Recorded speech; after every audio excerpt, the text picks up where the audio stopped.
Amém. Boa noite, a paz do Senhor. Amém. Tudo pode acontecer num culto profético, né? De repente Deus até dá um ato profético da gente mergulhar aqui na água. O que vocês acham?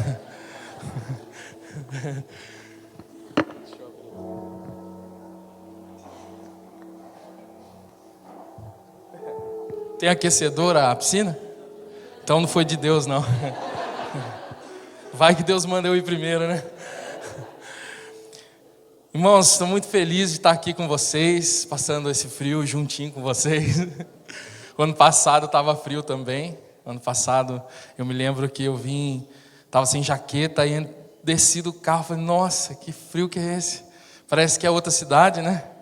Mas né? Outra cidade. Amém, irmãos. Quando a gente está nervoso, a gente começa assim, né? Contando piada. Eu queria orar com vocês. Feche seus olhos e vamos orar ao Senhor. Pai, em nome de Jesus, te louvo, Senhor, te exalto, te agradeço, Senhor, por essa noite. Te agradeço por essa casa, Senhor. Te agradeço porque o Senhor nos tem dado, Senhor, a oportunidade de crescer, Senhor, e avançar no conhecimento da Tua verdade. Senhor, nessa noite eu creio que o Teu Espírito Santo, como todas as noites, vai se manifestar, Senhor. Não por causa de uma pessoa, mas por causa da Tua vontade, do Teu propósito. Nós somos aqui, Senhor, instrumentos que o Senhor escolheu. Não para ministrar com conhecimento, mas para ministrarmos com as nossas vidas, ó Pai, com a nossa família, com tudo que nós temos vivido nesses dias. O Senhor é um Deus que fala, Senhor, o tempo todo. O problema é que a gente às vezes não escuta, Senhor. Queremos escutar mais o Senhor. Queremos perceber mais a Tua voz tão doce falando ao nosso espírito. Queremos, ó Deus, ouvir e fazer e cumprir conforme a Tua vontade. Então, Senhor, eu não quero atrapalhar a Tua vontade para essa noite. Eu não quero, Senhor, que nada que eu possa ter preparado possa atrapalhar o vinho novo que vem do Senhor. Que esse vinho, Senhor, seja sobre cada um nessa noite. Que haja, Senhor, odres prontos para receber o Teu vinho nessa noite, Senhor. Que haja odres, ó Deus, preparados, que não venham perder esse vinho e também não venham se perder com o vinho. Senhor, nós queremos, ó Deus, conter o vinho. Nós queremos absorver o vinho. Nós queremos, ó Deus, experimentar o vinho. Nós queremos sentir o gosto do novo do Senhor nessa noite, Senhor.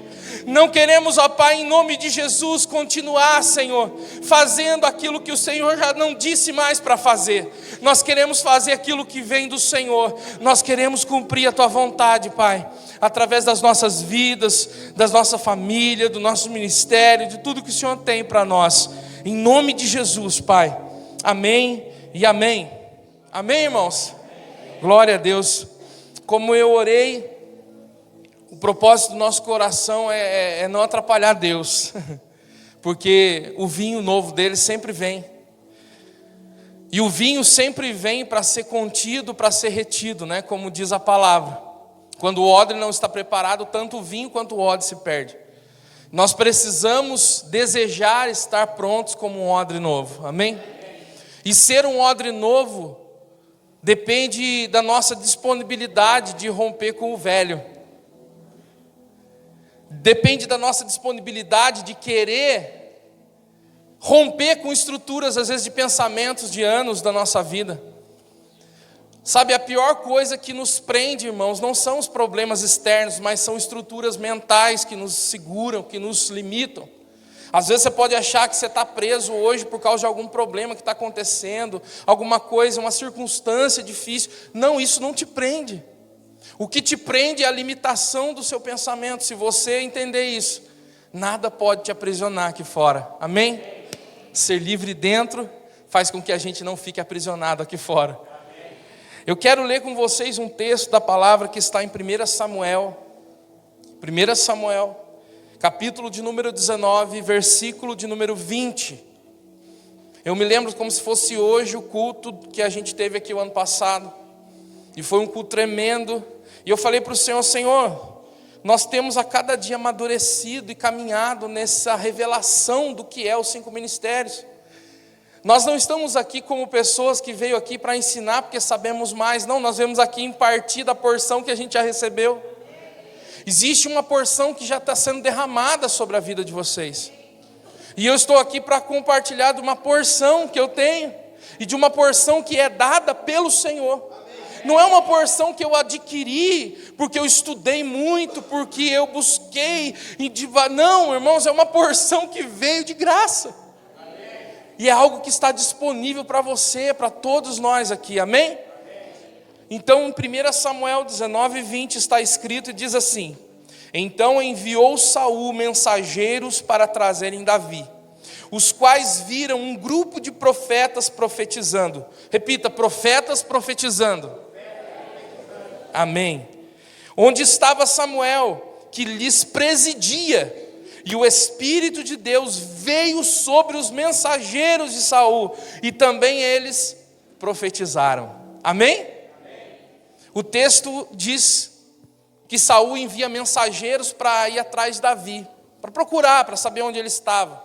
O contexto era Saul perseguindo Davi, né? E esses mensageiros, eles chegam próximo a Ramá, e eles encontram um grupo de profetas, um grupo profetizando. E ali a palavra que nós lemos, o texto que nós lemos, diz que Samuel presidia. Repita comigo, presidia. Ele estava presidindo aquela movimentação. Ele estava presidindo aquele mover que estava acontecendo. E a palavra diz que o Espírito de Deus veio sobre os mensageiros de Saul que se aproximavam deles. E a palavra diz que eles também profetizaram. Amém? Eu vou falando para você repetir, porque no frio assim a gente fica encorujado, então a gente não fala, a gente não dá glória a Deus, né? Então eu falo para você repetir, daí você dá uma acordada. Amém? Irmãos, hoje eu não quero, como é que eu vou explicar? Hoje eu não quero me deter em falar sobre manifestações a respeito de profecia, de coisas assim. Hoje o Senhor trouxe uma direção diferente. Eu não quero falar porque eu creio que vocês já amadureceram bastante nisso. Uma coisa nós sabemos, nem todos que têm o dom de profetizar são profetas, amém? E nem todos que profetizam têm o dom de profetizar, amém? Vocês estão comigo? Mas o profeta, ele tem o dom de profecia e também se move debaixo do mover do Espírito da profecia, que é o Espírito Santo, amém? Não estamos inventando um novo Espírito. O Espírito da profecia, que dá testemunho de Cristo, conforme Apocalipse, que Jesus mesmo disse que viria o outro Espírito da verdade, que faria lembrar tudo que foi dito. Esse é o Espírito Santo. Então nós sabemos, isso para nós já é algo que já nós conhecemos. Existem pessoas que profetizam pelo dom da profecia, existem pessoas que profetizam pelo mover daquele momento, e existem os profetas. Existem aqueles que têm o ofício de profeta, amém? Então nós sabemos disso, e isso é importante, porque está acontecendo uma restauração. Não começou hoje, já é algo que aconteceu, já tem acontecido há anos. Nós lá no Sonho de Deus já estamos aproximadamente há 14 anos caminhando nisso. Mas isso já aconteceu antes da gente. Antes da gente entender, é uma restauração que está acontecendo na terra. A restauração dos 5 ministérios. A restauração apostólica e profética. Por que apostólica e profética? Porque foram os 2 ministérios que nos foi roubado. Essa restauração está acontecendo. Quer você queira ou não. Essa restauração está acontecendo. Quer as igrejas se fechem ainda para isso ou não, isso está acontecendo, isso vai continuar acontecendo, porque os 5 ministérios, irmãos, é a resposta de Deus através da igreja para a transformação do mundo. Não tem como estabelecer igreja sem os 5 ministérios, não tem como edificar as pessoas sem os 5 ministérios, amém? E tudo isso é introdução. Porque existe ainda uma carência disso. Existe ainda uma carência de igrejas que ainda não entendem a responsabilidade do ofício. Existe ainda uma carência de igrejas que muitas vezes até eles são simpatizantes com os 5 ministérios, mas eles não aceitam a responsabilidade do ofício.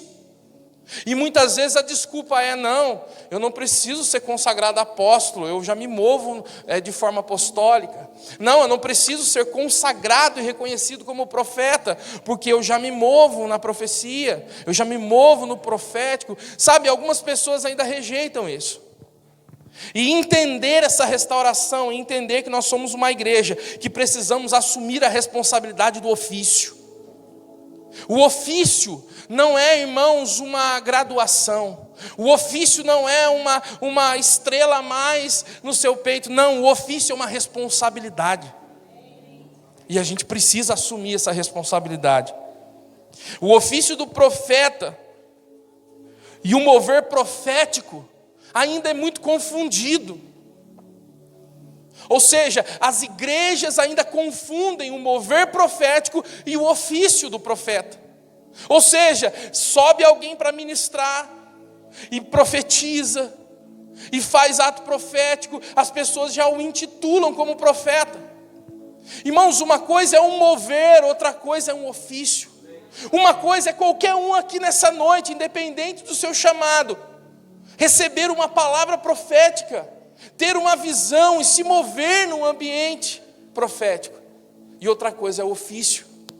Isso tem que ser muito bem entendido nos dias de hoje, porque, irmãos, vocês fazem parte disso, do que eu vou dizer, vocês fazem parte do que eu vou dizer. Nós somos uma igreja que está sendo preparada, sabe para quê? Porque vai chegar um tempo nessa geração, irmãos, que a estrutura pastoral não vai ser mais suficiente. Vai chegar um tempo onde eles vão reconhecer que não adianta fazer conferências sobre depressão de pastores, porque muita gente está se matando, porque muita gente está dando cabo da vida sendo ministro, sendo pastor, não aguentando o cargo.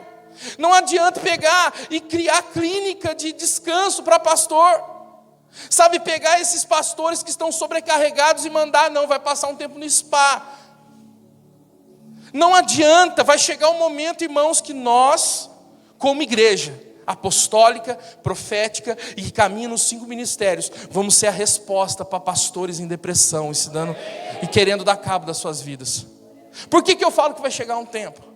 Porque ainda, irmãos, esse formato pastoral ainda tem sido alimento para muita igreja, ainda tem sustentado muitas estruturas.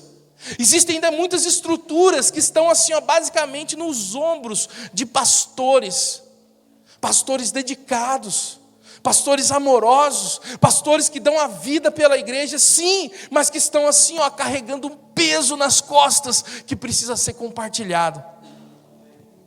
Eu vou usar esse texto de Samuel para a gente poder fundamentar algo. A Bíblia aqui nesse texto, nesse versículo diz: Samuel presidia o que havia um mover ali em Ramá. E Samuel estava presidindo aquele mover. Samuel era um líder. Samuel exercia o ofício de profeta, e como profeta de ofício, ele liderava uma companhia. Ele liderava pessoas que estavam ali se desenvolvendo no profético. Mas Samuel era aquele que presidia e dava ordem naquele lugar.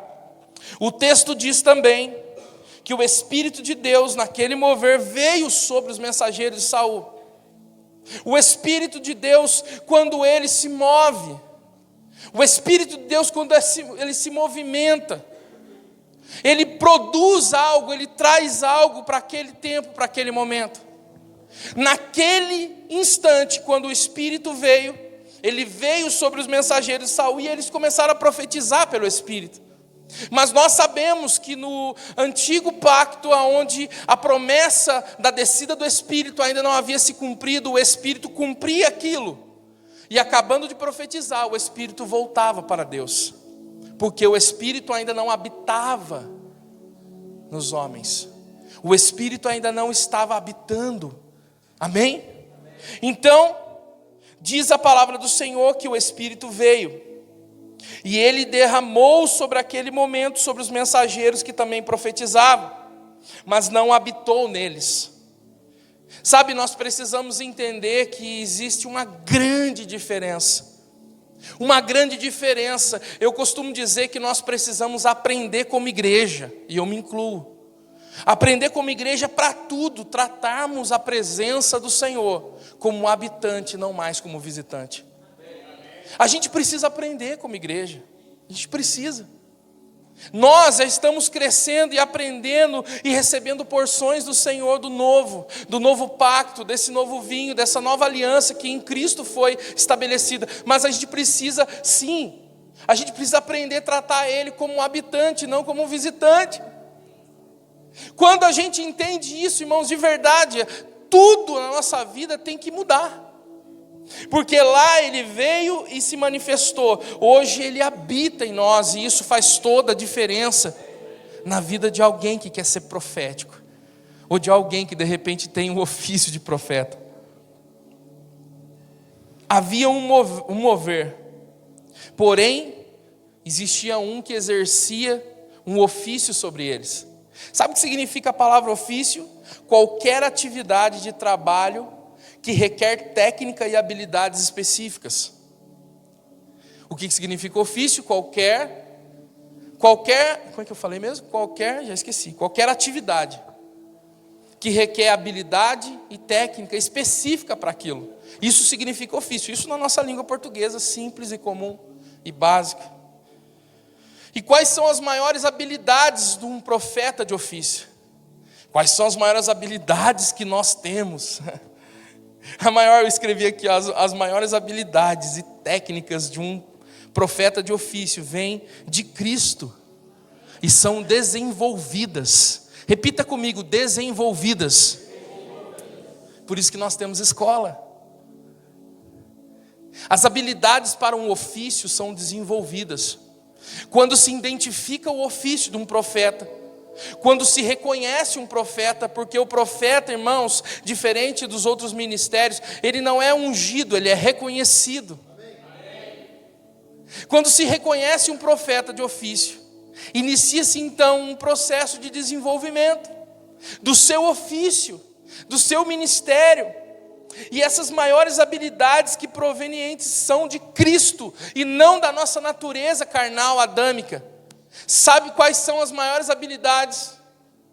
As maiores habilidades de um profeta de ofício são caráter, obediência e amor. Irmãos, quando nós falamos ainda de mover profético nas igrejas, a primeira coisa que se vem à cabeça são movimentações, são coisas sobrenaturais. Mas eu vou dizer para você, irmãos, as maiores habilidades de Cristo num profeta é o caráter, a obediência e o amor. São essas habilidades que fazem com que um profeta de ofício tenha condições de presidir um mover.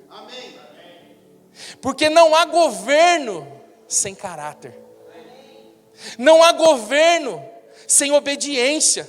Ninguém pode governar se não for governado. Ninguém pode governar ou presidir se não tiver amor. Você pode falar a língua dos anjos, pode conhecer todos os mistérios, pode vender os seus bens e dar para os pobres, pode fazer tudo. Se não tiver amor, de nada tem valor.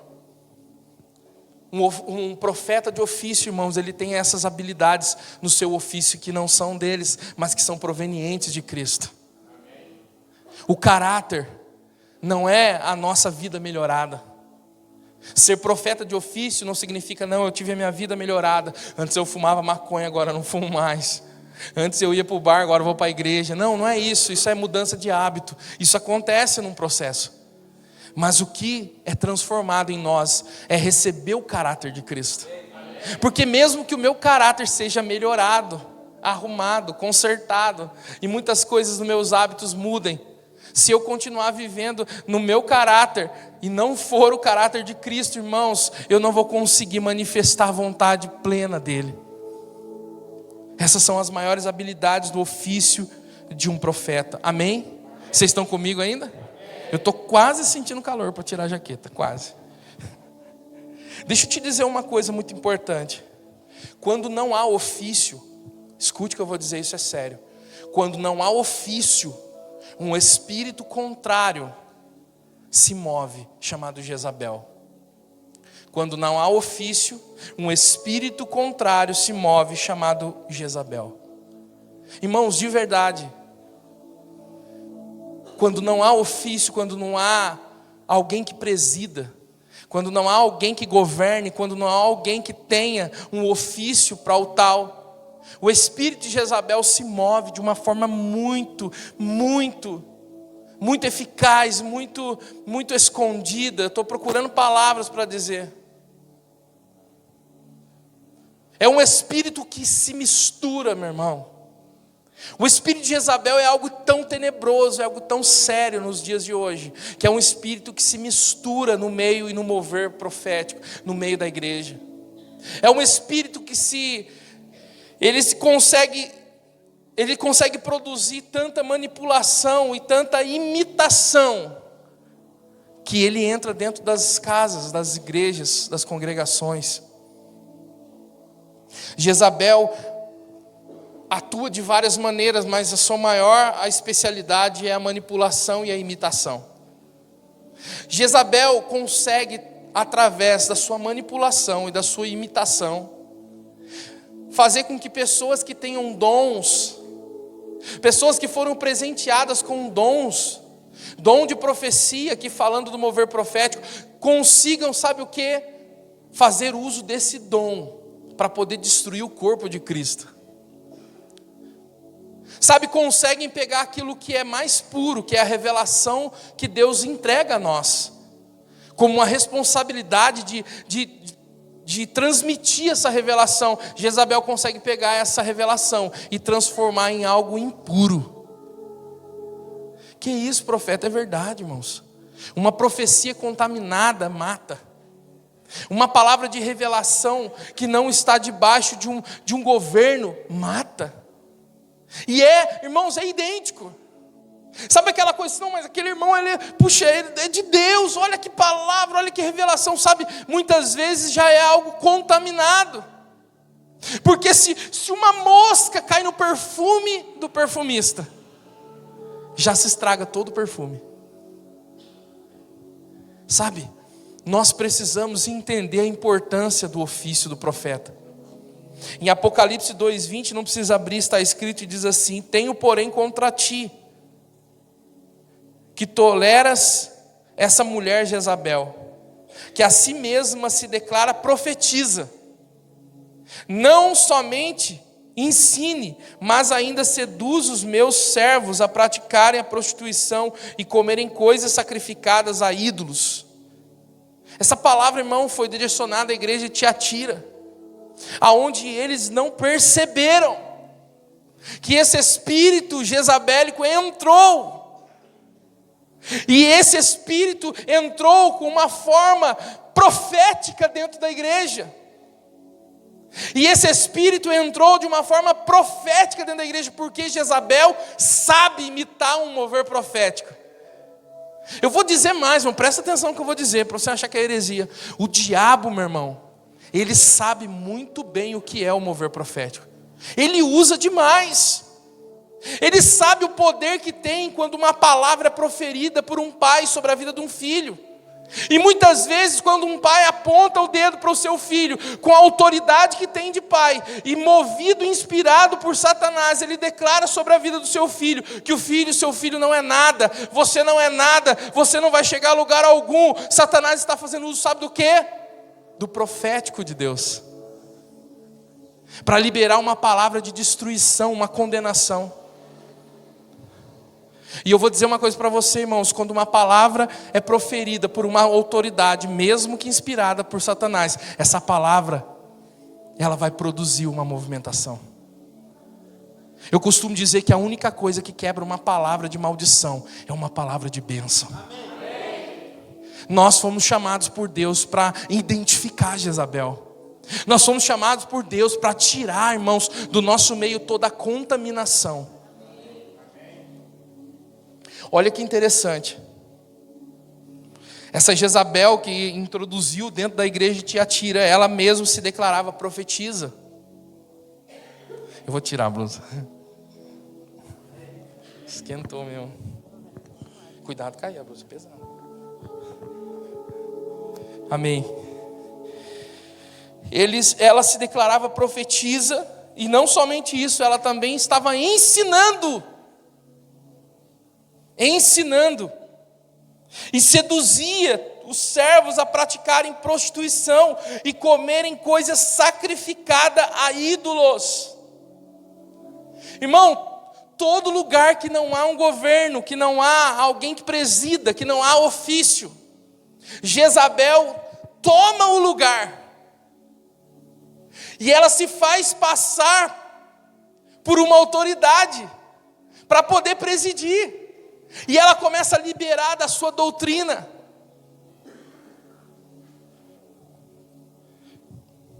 Eu vou fazer uma pergunta para vocês. O que é prostituição? Quando ele fala de prostituição, a primeira coisa que nos vem à mente é uma prostituição sexual, mas a prostituição, essa palavra é muito mais ampla. Prostituição não tem só a ver com questões sexuais, não. A palavra prostituição significa corromper-se em troca de interesses pessoais. Olha como amplia. Olha o que Jezabel estava produzindo. Não estava produzindo só orgias, não estava produzindo só coisas relacionadas a... Estava também. Mas não era só isso, irmão, era algo que corrompia. E sabe, hoje em dia as pessoas pensam assim, não, eu estou em paz, eu não estou em pecado. Líderes que estão debaixo da manipulação de Jezabel, não, eu não estou em pecado. Eu não estou adulterando. Eu não estou me deitando com outras mulheres, eu não estou fazendo isso, não estou fazendo... Não, mas muitas vezes está se movendo debaixo da prostituição. Ou seja, está se corrompendo em troca de interesses pessoais.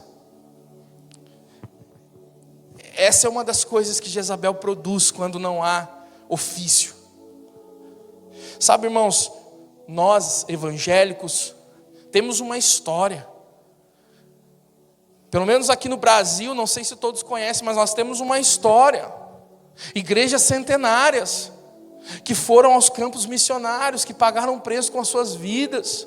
Pessoas simples, pessoas que muitas vezes se dedicaram até o último dia da sua vida para pregar o Evangelho de Cristo. Só que, irmãos, eu sempre digo uma coisa, e se você quiser anotar isso é importante demais. Uma das maiores, se não for a maior estratégia de Satanás, irmãos, é limitar o que Deus quer produzir sobre a igreja. Sabe o que significa isso? Uma igreja limitada é uma igreja improdutiva. O diabo não chega e arranca tudo de uma vez. Então eu vou dar um exemplo, né? A gente pode trazer uma palavra dessa aqui falando da importância de restaurar o ofício do profeta, e as pessoas podem ouvir assim, não, mas a minha igreja é profética. Não, tenha lá o irmão, a irmã, o fulano que entrega a profecia. Não, tem culto lá que a gente é avivado, a gente fala em línguas, que tem gente que tem visão, que tem gente que vai lá e profetiza para o irmão e tal. Não, nossa igreja é profética. Para muitos ouvir uma palavra dessa pode sentir isso, não. Sabe por quê? Porque o diabo não arranca tudo. Então tem muitas igrejas que elas entendem profeta e mover profético como uma só coisa, que é a mesma coisa e não é. Então existem muitos moveres proféticos, existe sim, mas que não há, irmãos, pessoas que assumiram a responsabilidade do ofício. Eu vou falar de uma forma, deixa eu ver, mais simples, para a gente poder gravar e nunca mais esquecer. O mover profético, irmão, é acender o fogo. Tem muita igreja que tem fogo, que o fogo se acende. Umas é fogo estranho, mas a maioria tem fogo também, que é de Deus. Só que, irmãos, o mover profético é o fogo aceso. O ofício do profeta para poder fazer o alimento correto. Entenderam? Tem muita igreja que está fazendo fogo, mas na hora de preparar o alimento não está conseguindo. Uma vez aconteceu isso, né? Um dos discípulos dos profetas foram procurar comida. E daqui a pouco ele veio com uma erva, não é? Não é isso, pastor? E ele veio com uma erva e a erva era venenosa. E ele chegou, colocou na panela. E aí o que aconteceu? Um profeta de ofício levantou e falou: não come isso não, porque tem veneno na panela. Irmão, sabe o que está acontecendo? Nós estamos como igreja sendo preparados para um tempo que vai chegar, aonde nós seremos requisitados como profetas de ofício, como igrejas fundamentadas. Sabe para quê? Para apontar o veneno que está na panela. A intenção do cara que foi buscar a comida era boa. O cara que foi buscar o alimento não era um cara, não, eu vou lá, vou pegar uma erva venenosa para matar todos os profetas e matar o profeta também. Não, a intenção dele era trazer comida. Tem muita gente boa querendo trazer comida, mas trazendo erva venenosa. E o que falta? Falta alguém de ofício para presidir e para dizer: tem veneno na panela. Vocês estão comigo? A maior prostituição para mim é você viver pelos seus interesses pessoais. Não queira julgar você alguém que você descobriu que de repente caiu e se deitou com uma pessoa que não devia e caiu e nossa, que pecado. Na escala dos pecados lá, esse é o pior. Não pense você, irmãos, muitas vezes você pode não ter caído num pecado sexual, mas você pode estar vivendo a sua vida em prostituição. Sabe por quê? Movendo somente por interesses pessoais. Você pode estar aqui sentado hoje e não ter caído num pecado sexual, mas você pode estar aqui, irmãos, vivendo por seus interesses pessoais. Isso é prostituição. Sabe? Existe uma frase muito perigosa nos nossos dias. Muito perigosa. Tem livros que falam dessa frase. Livros, sabe qual é? O meu propósito. Essa frase é muito perigosa, irmãos. Sabe por que ela é perigosa? Porque ela aponta para algo pessoal particular. Tem muita gente com o seu propósito desobedecendo líderes. Tem muita gente com o seu propósito saindo de igrejas. Tem muita gente com o seu propósito abrindo igrejas. Deixa eu dizer uma coisa para você. Quando há um profeta de ofício, irmãos, não existe meu propósito. Existe propósito de Deus. E todos nós fazemos parte de um propósito. Nós não nos movemos pelo nosso propósito. Nós nos movemos pelo propósito do Pai. Amém? Um profeta de ofício alinha isso. Um profeta de ofício consegue identificar isso. Dentre a maleta de ferramentas de um profeta está um dom chamado discernimento de espírito. Todo profeta tem discernimento de espírito. Todo profeta olha para uma pessoa e fala: tem alguma coisa aí. Essa semana eu e minha esposa estavam, na onde? No shopping. Estava no shopping, fomos assistir o Homem-Aranha. Quem não assistiu ainda? Sabe como é que termina? A gente foi assistir o Homem-Aranha e a gente encontrou um jovem, né? O cara é novo, né? Um jovem que estava lá no shopping comendo, estava lá com outra pessoa. Um jovem que na nossa juventude, não faz muito tempo assim, né, amor? Ele fez parte do ministério que a gente fazia parte. Na época a gente tinha um grupo de jovens lá e ele chegou na igreja todo destacado, porque primeiro o cara era bonitão. Era bonito, sim. Cara bonitão, boa pinta. Chegou na igreja cheio de talento, com o seu violãozinho, cantando, tocando, cantava bem pra caramba, uma voz linda. Família toda de cristãos, não sei se o pai dele era pastor também, não sei. Chegou lá na igreja. E aí todo mundo, cara, é o cara, não sei o que, já foi fazendo parte do grupo e não sei o que, já foi cantar. Cara, eu olhei para aquele cara. Primeiro eu falei assim, eu sou mais bonito que ele, não, brincadeira. Primeiro eu falei assim, não. Eu falei, não, tem alguma coisa de errado com esse cara. Não sei, eu não sabia que eu era profeta, irmãos. Eu não era, na época, eu era só um jovem do grupo de jovens. Mas eu olhei, eu falei, cara, não bate, sabe? Tem alguma coisa de errado, tem algum espírito que está se movendo por trás dele. E foi batata, irmãos. Passou um tempo, ele acabou se envolvendo com umas coisas na igreja, depois saiu da igreja. Resumindo a história dele, triste o que eu vou dizer, mas ele acabou se tornando um homossexual. E hoje lá em Taubaté é um cabeleireiro conhecidíssimo, né? Tem um salão big lá, né? Em Taubaté, todo mundo conhece ele, né? E é homossexual, é casado, mora com um cara. Mas eu estou dizendo isso porque quando há um ofício sobre uma pessoa, algumas coisas vão apontando. E como eu disse, a igreja confunde o mover e o ofício.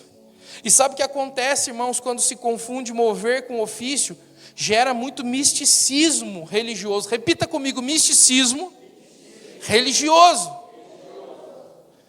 Irmãos, eu não sou contra, irmãos, numa reunião onde a gente sabe que está acontecendo uma movimentação profética e você tem vontade de pular e rodar e dançar e falar em línguas alto e dar golpe de karatê. Cara, não tem problema, nada disso.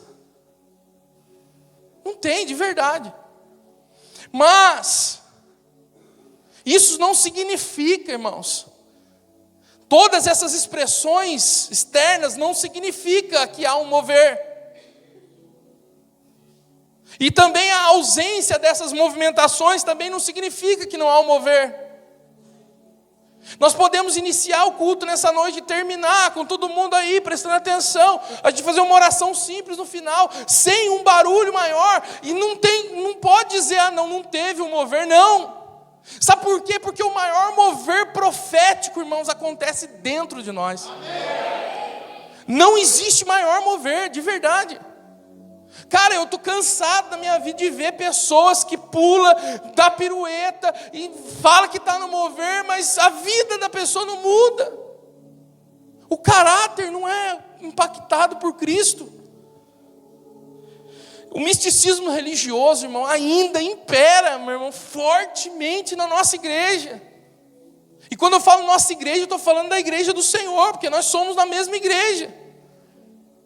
Esses dias atrás, conversando com o apóstolo Cristiano, ele me disse que esteve numa conferência profética, onde reuniu-se vários profetas da nação ali. E ele disse assim, cara, eu fiquei cansado. Porque o primeiro que pegou para pregar, ele ficou 4 horas falando e não falou nada com nada. E viu um monte de coisa. Irmãos, eu não sou contra ver anjo. Deixa eu te falar. Se alguém aqui falar que está tendo uma visão de um anjo agora enquanto eu prego, eu creio, porque a palavra fala do ministério dos anjos. Mas deixa eu te dizer uma coisa, irmãos, tem que existir um propósito, tem que existir alguém que governe, tem que existir governo. Todo lugar que não há governo, Jezabel impera. E ele disse, ficou 4 horas o cara falando, teve que alguém lá tirar o microfone dele. E eu não estou denigrindo e falando de ninguém, irmãos. Não estou falando que é uma pessoa que não é de Deus, uma pessoa que não tem... Não, eu estou falando o seguinte, sabe, a mescla do mover com o ofício produz um misticismo religioso.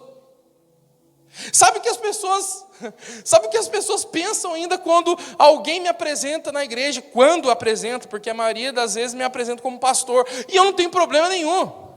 Um dia chegaram em mim, eu tinha acabado de pregar e falou assim, como é que eu te chamo? É apóstolo, profeta, pastor? Eu falei assim, irmão, chama de Paulo. Meu nome, cara. Cara, não tem problema nenhum. Quantas vezes o pastor chega na igreja, queremos aqui chamar o pastor Paulo Ricardo que vai pregar. Aí que eu estou ouvindo ele, não, perdão, irmão, não é profeta. Sabe, fica esse negócio. Mas muitas igrejas que ainda, quando fala profeta, já imagina alguém que vai entrar pela porta assim, e sabe, falando em língua o tempo todo, e revelando o RG seu 41, sabe, ainda há um misticismo religioso. Irmão, deixa eu te dizer uma coisa muito séria, presta atenção no que eu vou dizer. Essa geração, cara, precisa muito mais da manifestação do caráter de Cristo do que a manifestação do poder de Cristo. Deixa eu dizer uma verdade, milagre não está mudando a vida das pessoas. Isso não é uma coisa atual, irmãos. Havia 10 leprosos E eles receberam um milagre, cara. Eles eram leprosos, era uma coisa que não tinha cura. E eles falaram com Jesus. E Jesus falou, vai lá se apresentar ao sacerdote. Quando eles viraram as costas, eles já estavam curados. Os 10 foram curados. Os 10 receberam o milagre da cura. Só que a vida de um foi transformada. Por quê? Por que essa estatística? Por que essa porcentagem? Isso é para nos dar um sinal, irmãos. Deixa eu te falar uma coisa, milagre não muda a vida de ninguém. Tem um casal muito antigo lá do sonho, que na época nem era sonho, que a esposa não podia ter filho e ela ficou grávida. E aí, nos primeiros exames, descobriu que o bebê tinha síndrome de Down, tinha algumas complicações e tal. E aí a família ficou impactada com aquilo. E aí eles foram até, o apóstolo Cristiano ele conhece essa história, ele conviveu, foram até o apóstolo Cristiano, até o Hélio, foram até os líderes, falaram, a gente quer orar para que Deus cure no ventre, sabe? Falou, não, vamos orar, se vocês crê, vamos orar, e começaram a orar, para Deus curar a criança no ventre. E ela fazia exame e mostrava no exame, não, tem síndrome, tem não sei o quê, tem um monte de problema, um monte de complicação. E foram orando. Sabe qual foi o que aconteceu? Quando a criança nasceu, cara, que o médico ergueu a criança era perfeita. Ela foi curada dentro do ventre da mãe. Essa parte da história é feliz mesmo, tem que dar glória a Deus, mas o final é triste. Sabe onde está essa família hoje? Está longe dos caminhos do Senhor. O pai dessa criança hoje se diz um ateu, que não acredita mais em Deus. Se decepcionou com a igreja e falou, não, Deus não existe. Milagre não muda a vida das pessoas. Sabe, a nossa nação não está precisando de milagres, irmão, e nem de movimentação e de misticismo religioso. A nossa geração está precisando de governo. E só tem governo através de ofício. Alguns chamam essa movimentação, esse misticismo religioso de avivamento. Irmãos, tem tanta gente até hoje correndo atrás de avivamento.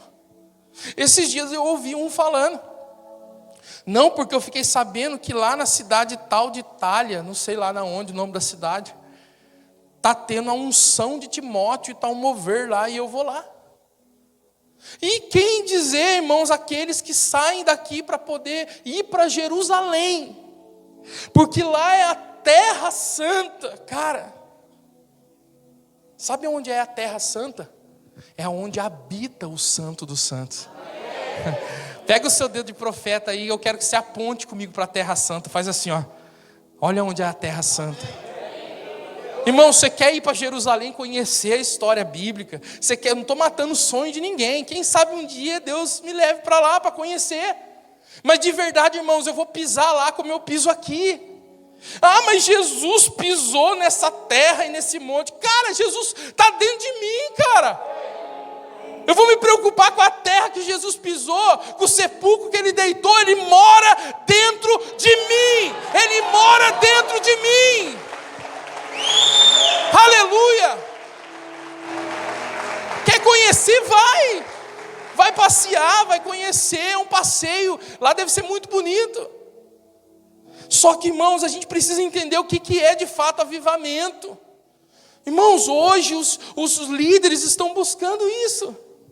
Estão esperando focos de avivamento. Deixa eu te falar uma coisa, irmãos. Até hoje os avivamentos tiveram face, tiveram rosto. O avivamento da Rua Azusa que a fulana de tal lá levou. O avivamento do país de Gales, não sei o quê. Tem um monte de coisa, eu não vou nem entrar nesse mérito. Mas os avivamentos tinham face. Mas deixa eu dizer uma coisa nova para vocês. O avivamento que o Senhor está produzindo já está acontecendo. E não tem face. É anônimo, sabe por quê? Acontece de dentro para fora.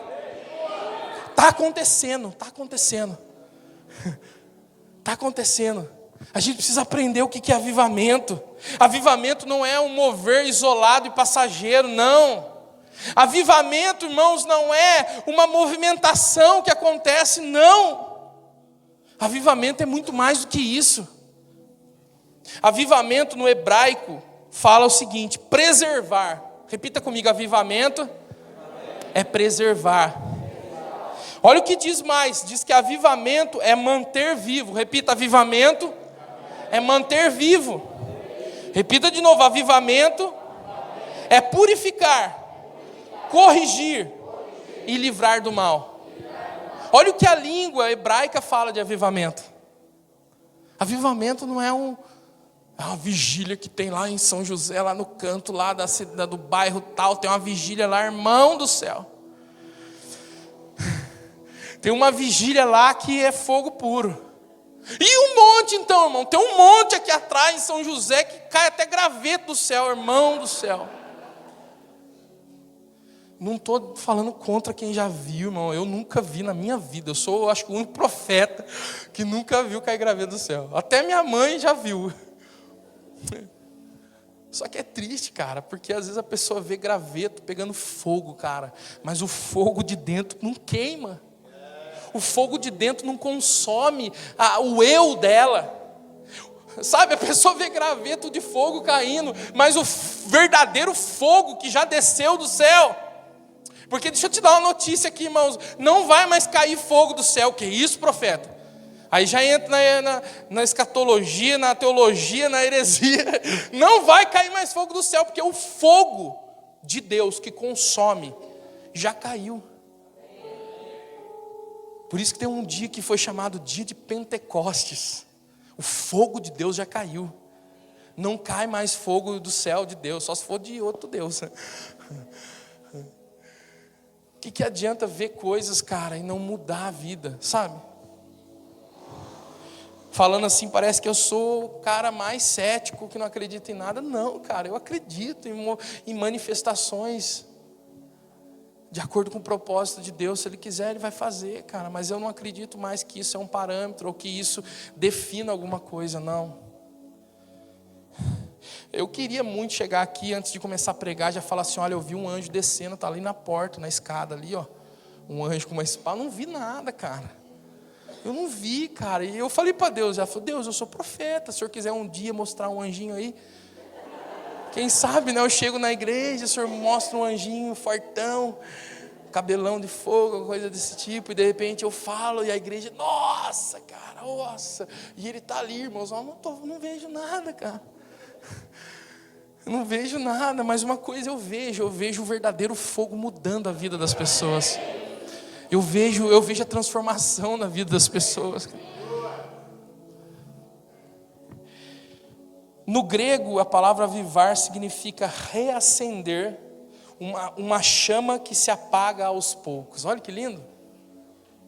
Avivamento no grego agora, não mais no hebraico, significa reacender uma chama que se apaga aos poucos. Bonito, né? Tem uma outra coisa interessante no grego, fala assim, ó, avivamento, uma planta que lança novos brotos, ou que floresce novamente. Olha que tremendo, cara. O que é avivamento? Avivamento não é uma coisa que vai acontecer assim, isolada num lugar, com muito barulho. Não, avivamento vai ser algo que já está brotando. Avivamento é algo que já está brotando, irmãos, que já está reacendendo, que já está a todo vapor. Eu não sei se você consegue olhar para a sua nação hoje, o Brasil, a nossa nação, e ver com um olhar profético que já tem acontecido. Eu estava esses dias vendo um vídeo, e foi um vídeo de uma palavra que o Senhor me deu lá no sonho de Deus, cara. O Senhor me fez atentar para aquela palavra. E aí eu comecei a ver, foi quando aconteceu aquelas intensificações da questão do gênero lá, que estavam querendo, né?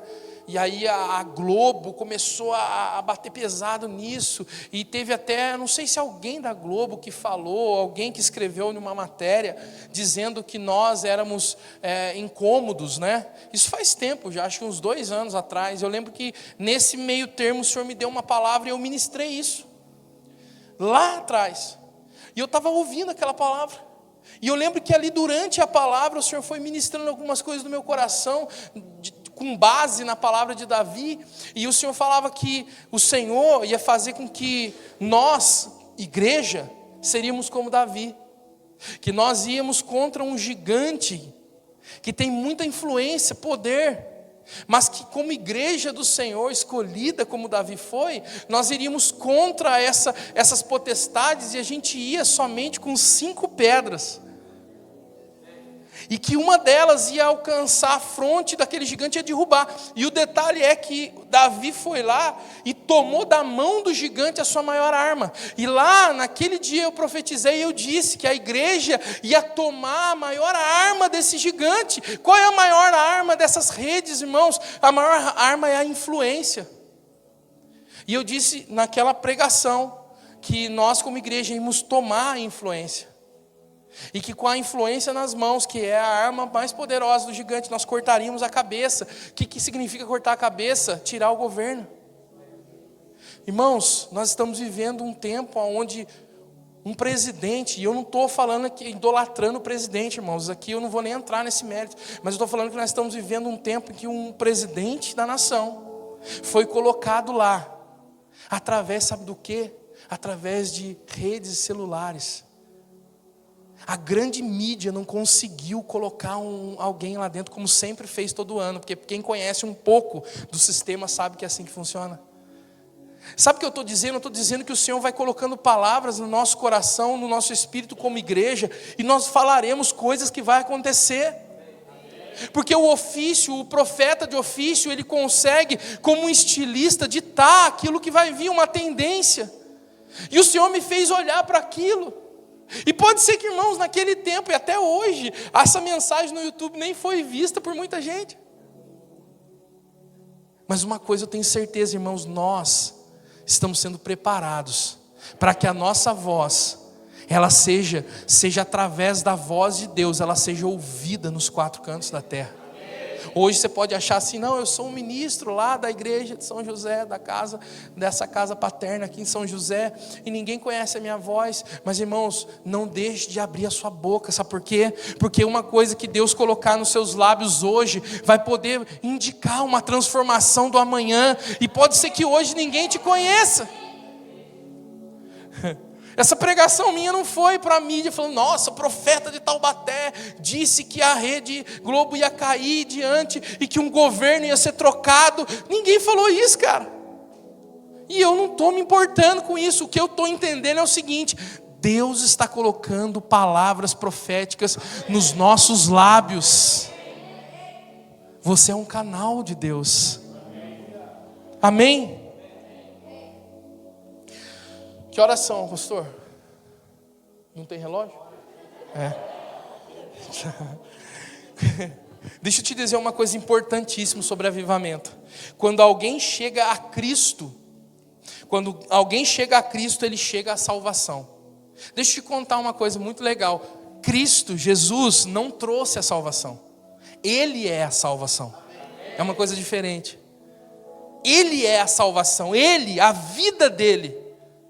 Sabe, a encarnação dele, o vencer o pecado todos os dias da sua vida, e ir para a cruz, e a própria morte não ter condições de tocar nele. Eu não sei se você já aprendeu isso, mas a morte não pôde tocar em Jesus, sabia disso? A morte, eu fico imaginando a cena no mundo espiritual, a morte em volta, porque até então a morte era governada pelas trevas. Amém? A Bíblia tem até um versículo que a gente já usou muito para botar medo nos crentes. O salário do pecado é a morte, né? O salário do pecado é a morte. Então, o pecado trabalha para ter a morte. O salário do pecado é a morte, entendeu? Eu fico imaginando a cena, Jesus na cruz, e a morte ainda desgovernada. Presta atenção no que eu vou dizer. Ela em volta de Cristo, ela não podia se aproximar dele. E agora? Eu não posso pôr a mão nele, porque ele não tem pecado.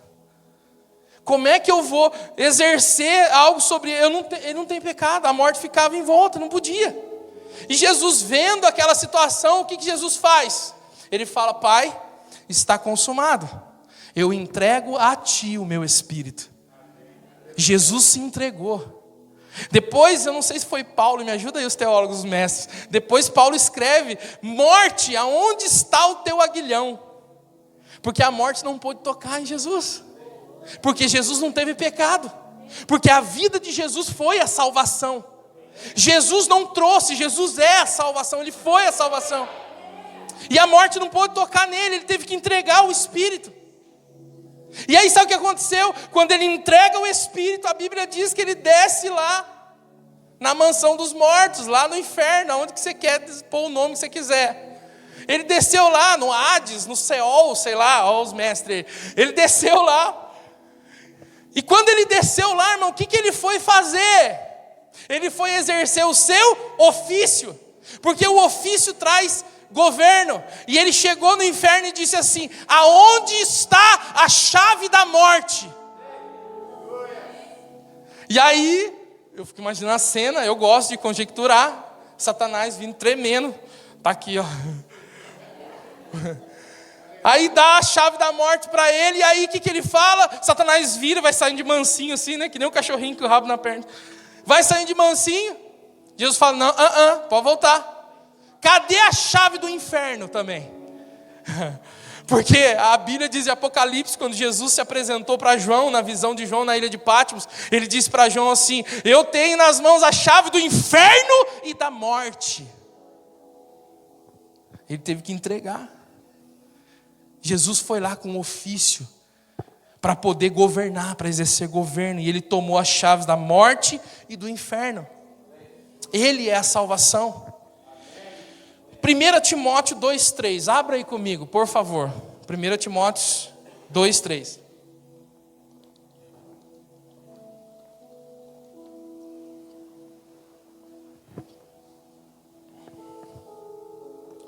Essa eu quero que você abra comigo, eu gosto muito desse texto.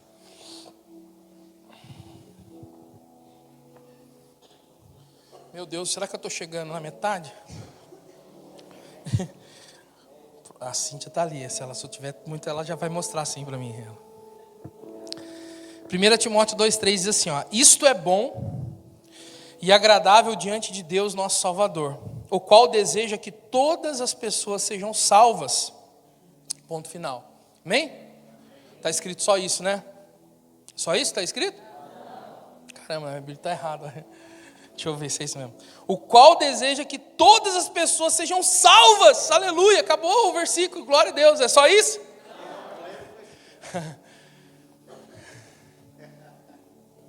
Irmãos, por muito tempo o inimigo limitou a nossa mente. Por muito tempo todo mover profético foi limitado dentro da igreja. Por muito tempo a salvação era o objetivo final. Você sabe disso. Por muito tempo ser salvo era uma coisa que eu ia conquistar lá quando eu tivesse velhinho. Oh, aleluia, dando glória a Deus. Aí não desviei nenhuma vez na minha vida e estou lá. Aí eu vou e morro, pronto, conquistei a salvação. Não, a salvação foi colocada no final das coisas. Só que Jesus foi tão explícito.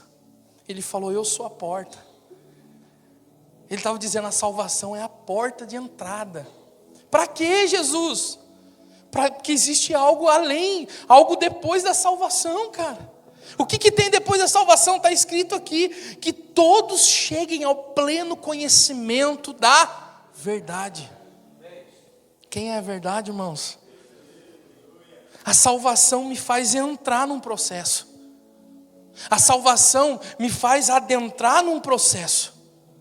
E o que me faz ser salvo? Crer que Jesus morreu pelos meus pecados e aceitá-lo como Senhor da minha vida, ponto. Eu vou falar uma coisa aqui que pode causar um impacto, mas que no seu espírito, o próprio Espírito Santo esclareça uma coisa. Esses dias a pastora Fernanda, lá no Sonho de Deus, com a igreja cheia, ela liberou uma palavra. Eu falei: caraca, ela foi ousada, mas eu vou ser ousado aqui também, pastor.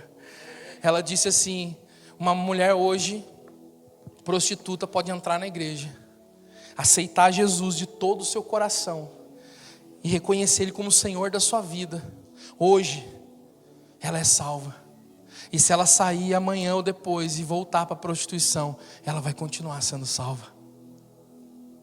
Olha o silêncio. Sabe por quê, irmãos, que esse silêncio faz? Porque às vezes a gente entendeu que salvação é por mérito. É a meritocracia. Não pode, impossível. Se ela voltar para a prostituição, ela continua sendo salva, ela está salva, ela é salva. Porque a salvação não é um objetivo final, a salvação é a porta de entrada. Ela foi salva. Mas se ela passar a vida inteira se prostituindo, chegar no último dia morrer, sabe o que pode acontecer com ela? ela pode ouvir a mesma coisa que aquele ladrão ouviu: hoje mesmo estarás comigo no paraíso. Mas ela prostituiu o cara, ela perdeu muito na vida dela. Ela não viveu nada do que Deus planejou para a vida dela, mas a salvação. Caramba, isso não estava no script, pastor. Quando uma pessoa aceita a salvação, que é o próprio Cristo, o avivamento começa. E esse avivamento, ele precisa continuar crescendo e produzindo mais avivamento. O verdadeiro avivamento é conhecer e prosseguir em conhecer a verdade que é Cristo.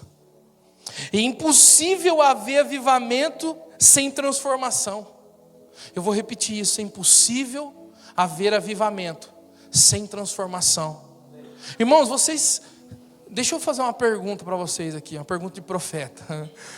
Vocês são conformados em ver a nação brasileira como é que está, um caos como é que está? Não, né? Ninguém gosta de ver o Brasil assim, né? Ninguém gosta de ver como o Brasil chegou num ponto tão terrível, né? De corrupção, de coisas assim. E não tem a ver com a política não, irmãos. Tem a ver com uma falta de posicionamento. Uma nação extremamente evangélica. Uma nação que tem mais de 60, não sei se milhões, eu acho, né? Mais de 60 milhões de evangélicos. Chegar nesse ponto, sabe por que isso, irmãos? Porque, lembra que eu falei da estratégia do diabo? As igrejas estão cheias de movimentações, mas há uma limitação. Isso aconteceu também com Moisés. Moisés foi falar com o faraó e ele sempre ia lá falar com o faraó: deixa a gente ir adorar, deixa a gente ir adorar. Um dia o faraó falou para ele assim, ó: olha que palavra, tudo bem, eu vou liberar vocês para adorar. Vocês podem ir, mas vocês vão e adoram até determinado ponto, e não mais. Sabe o que o diabo faz? Você pensa que o diabo fica triste quando ele vê uma igreja adorando? Às vezes não. Às vezes ele fica até feliz, porque ele fala assim, ó, tá vendo? Ó, eles vão até esse limite só.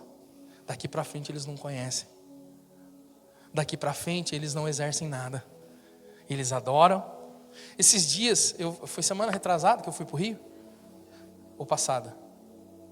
Passada, né? Semana passada eu passei a semana inteira no Rio de Janeiro a trabalho. Eu trabalho numa empresa que às vezes eu preciso ir para outros estados. E eu passei a semana lá. E na quarta-feira, ou na terça, não lembro. Terça ou quarta-feira, eu estava no hotel assim. E eu falei, puxa vida, eu vou dar uma volta aqui pelo bairro. Era um bairro tranquilo do Rio de Janeiro. Era um bairro chique até. Aí eu fui dar uma volta e vi uma igreja, pastor, do lado do hotel. Pensa numa igreja. Eu não vou falar o nome por ética. Mas eu vi assim a igreja, falei, cara, é aqui mesmo. Entrei feliz, cara. Cara, como é gostoso, né? Falei, nossa, do lado do hotel. Entrei feliz na igreja. Cara, mas pensa, fiquei mais feliz ainda quando eu entrei. A igreja é enorme, cara. De verdade, acho que a igreja cabia. Tinha um telão lá dentro, cara, enorme assim, um som espetacular. Hã? Vai descobrir qual que é, né? Eu não entraria em algumas, você já sabe. Aí eu sentei lá contente, cara, fiquei ali, falei, pô, glória a Deus, é do lado do hotel, eu posso vir aqui no culto os outros dias. E sentei, irmãos, quando começaram a falar, cara, foram falando, eu fiquei até o final, falei, eu não vou levantar no meio, né? Deveria, mas não vou levantar. Eu fiquei até o final do culto. Saí da igreja triste, cara. Uma igreja rica, uma igreja poderosa, uma igreja com som tudo maravilhoso. E era uma terça-feira e a igreja estava lotada. Eu saí triste, irmão. Sabe por que eu saí triste? Porque a igreja, cara, todo mundo que subiu lá para falar, cara, eu acho que eu ouvi Jesus lá umas 2 vezes. Sabe, mas, cara, um espírito de, como é que eu posso dizer? Um espírito de mamon, sabe? Um espírito de Jezabel atuante. Eu senti, cara, uma atmosfera pesada. Falei, meu Deus. E sabe o que acontece, irmãos? Tem muitas pessoas, muitos líderes de igreja, e eu sei que não é o caso dessa casa, porque nós conhecemos essa casa, os líderes, mas tem hoje ministros que estão às vezes com uma igreja pequena, menor que essa, né? Igreja pequena, né? Com um templo pequeno, e o sonho deles é ter um templo grande, chegar, irmãos, de verdade, qualquer líder hoje, qualquer pastor pode chegar numa igreja de 3, 4 mil membros, é fácil demais.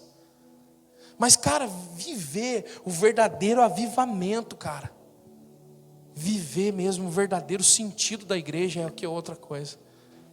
Há uma limitação, cara. Você acha que o diabo fica feliz ver uma igreja daquela cheia daquele jeito? Não, ele está feliz porque é uma igreja cheia, mas vazia. Por outro lado, sábado agora eu fui ministrar numa igreja, né? E a igreja, cara, de verdade, eu acho que era metade, menor que isso daqui, uma igreja pequena. Estava embarrotada de gente, cara. Eu estava com frio, quando eu entrei na igreja já senti calor, de tão cheio que estava a igreja. E quando eu entrei na igreja, o Espírito Santo falou dentro do meu coração assim, ó, existe fome aqui, sede de mim. Eu falei, caramba, Deus, olha que contraditório. Eu entrei numa igreja para 4.000 pessoas, que eu senti Jezabel ali do meu lado, e eu entro numa igreja pequena, num templo, né? Com sede de Deus. Quando falamos de ofício, estamos falando de ordem, de direção. Presidir como Samuel em Ramá. Em 1 Coríntios, e agora eu estou caminhando para o final, fala assim, ó, trata-se, vou ler 1 Coríntios 14, 29. Tratando-se de profetas, falem 2 ou 3, e os outros julguem com zelo tudo o que foi dito. No caso de ser concedida uma revelação a alguém que está sentado, cale-se o primeiro, porque todos podereis profetizar, cada um por sua vez, para que todos sejam orientados e encorajados. O espírito dos profetas está sujeito ao controle dos próprios profetas. Repita comigo assim: sem governo, Jezabel governa. Existe uma ordem, existe uma direção. Sabe, o texto aqui fala que o espírito dos profetas está sujeito aos profetas. O Espírito Santo, irmão, não se sujeita a nós, porque o Espírito Santo é Deus. Mas aqui diz que é o espírito dos profetas. Sabe por que diz isso? Porque a conexão e a revelação, ela vem no nosso espírito. Amém? Onde Deus se comunica? No espírito. Quando Paulo diz que nós temos a mente de Cristo, aonde está a mente de Cristo? A mente de Cristo vai tomar o lugar aqui do meu cérebro, vai entrar na minha mente aqui e vai ser a mente de Cristo. Não, a mente de Cristo já está estabelecida em nós. Na onde? No espírito. A mente de Cristo está no Espírito. Então é no Espírito que a gente se move. Por isso que Paulo escreveu tanto: andai no Espírito, não extingais o Espírito. É no Espírito que há uma revelação. É no Espírito que a revelação genuína, pura, vem.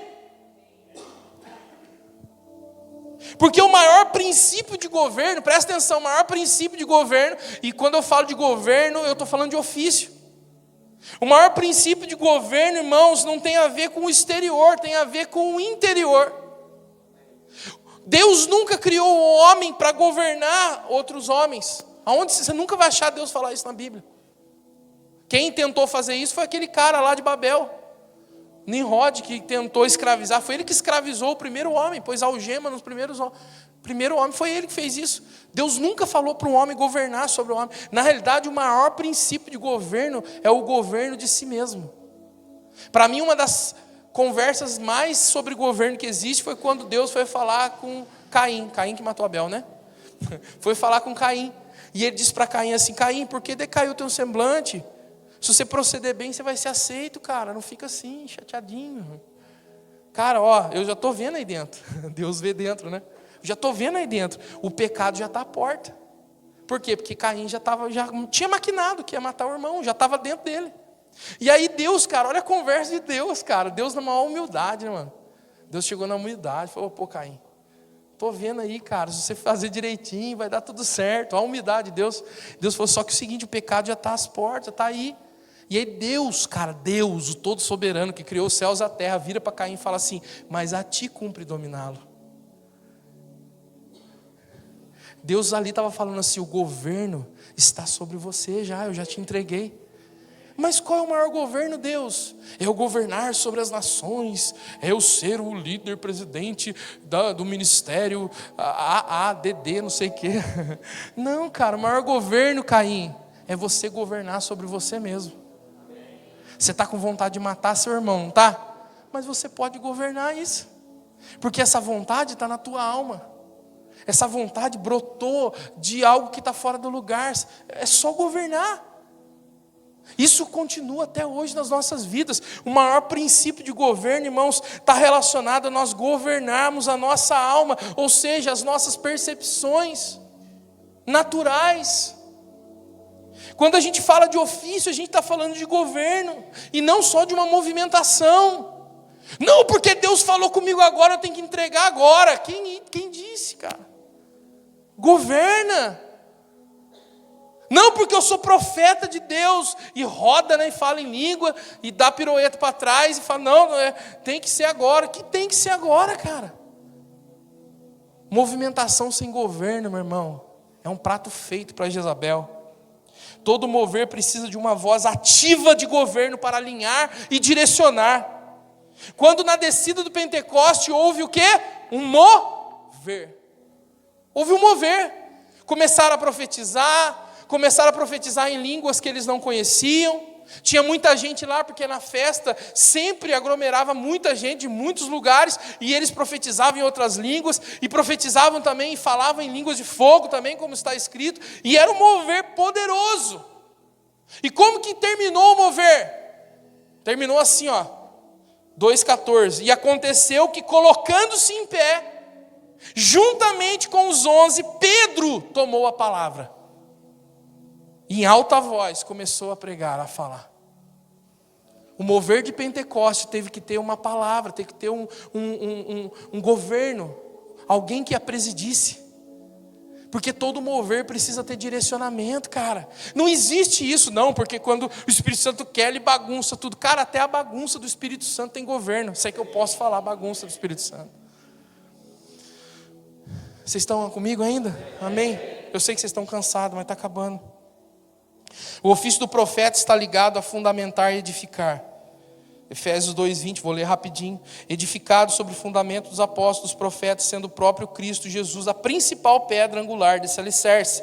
Nele o edifício inteiro, bem ajustado, cresce para ser um templo santo ao Senhor, no qual também vós juntos sois edificados para a morada de Deus no Espírito.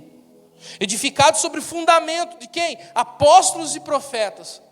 O ofício do profeta, irmão, é um ofício, é uma autoridade de fundamentação.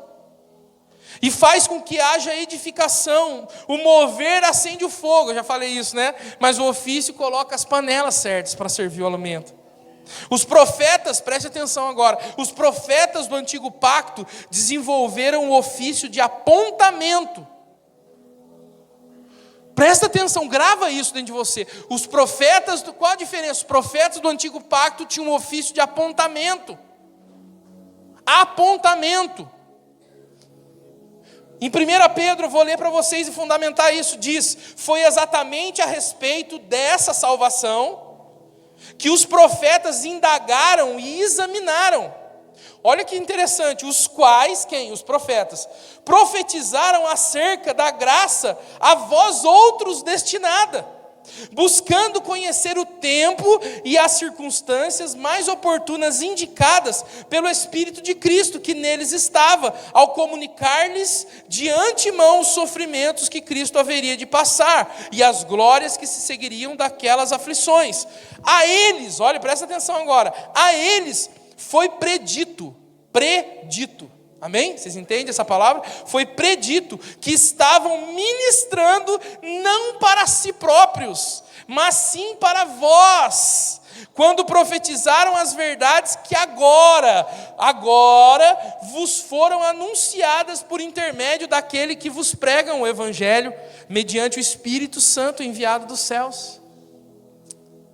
Os profetas do antigo pacto, eles exerciam um ofício de apontamento. Esse texto é explícito. Eles pregavam, e eles não estavam na realidade pregando só para aquela geração, eles estavam pregando para nós já. Eles estavam predizendo o que aconteceria nos nossos dias. Eles estavam falando coisas que eles mesmos às vezes não sabiam. Porque eles falavam a respeito de alguém que viria, de um Salvador. Toda a movimentação, irmão, você pode pegar todos os profetas do Velho Testamento.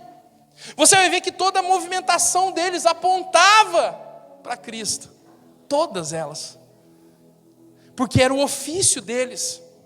Mas e hoje, irmãos, nós não estamos mais no Velho Pacto. De verdade, irmãos, escute bem o que eu vou dizer para vocês que vocês não sejam como meninos agitados pelo vento. Hoje o ministério de um profeta de ofício, amém? Um profeta de ofício hoje não aponta para a vinda de ninguém. Um profeta de ofício do novo pacto aponta para a manifestação daquele que já veio, do Cristo que habita. Um profeta de ofício não aponta mais para a vinda de alguém.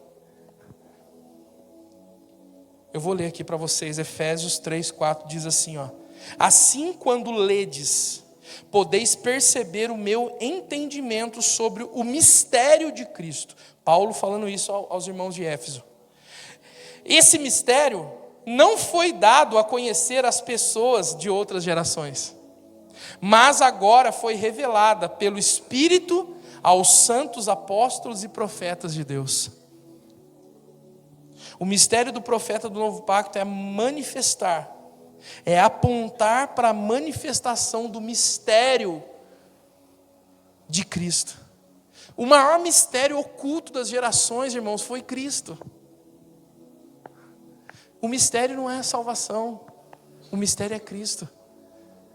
Você sabe o que significa evangelho? Acho que a maioria sabe, né? Boas novas. Todo mundo sabia? Evangelho significa boas novas. A verdadeira boas novas não é a salvação. A verdadeira boas novas não é o céu. A verdadeira boas novas é Cristo em nós, a esperança da glória. O mistério oculto não era o céu. O mistério oculto nunca foi o céu. Jesus, numa simples explicação de como orar, ele disse: Pai nosso que estás no céu. Porque até o momento ele estava lá no céu, ele ainda não tinha descido e habitado. Venha a nós o vosso reino, seja feita a vossa vontade aqui na terra como é no céu. Assim na terra como é no céu. O mistério oculto não era o céu, o mistério oculto é Cristo. Colossenses 1:27, está acabando mesmo. A quem Deus entre os que não são judeus aprouve dar a conhecer as riquezas da glória deste mistério. Que mistério? Isto é, Cristo em vós, a esperança da glória. Um profeta de ofício não aponta mais para o céu. Um profeta de ofício aponta para Cristo. O profeta de ofício não aponta mais para um Cristo que está fora, mas um Cristo que está dentro. Meu Deus. Efésios 1:9 diz: e nos revelou o mistério da sua vontade, Deus, né? De acordo com o seu bom propósito, que Ele estabeleceu em Cristo. Versículo 10, Efésios 1:10. Isto é, de fazer convergir em Cristo tudo, repita comigo, tudo. Tudo quanto existe, todos os elementos que estão no céu, como os que estão na terra, na dispensação da plenitude dos tempos. Cara, esse texto é violento, cara. Deus convergiu tudo em Cristo. Se Deus convergiu tudo em Cristo, quando lá no Evangelho de João, Jesus falou assim: eu vou para o Pai e vou preparar morada. E ele diz, né? Ele diz: e aonde eu estou, vós estareis também. Mas ele não estava em lugar nenhum, ele estava na terra ainda falando com os discípulos.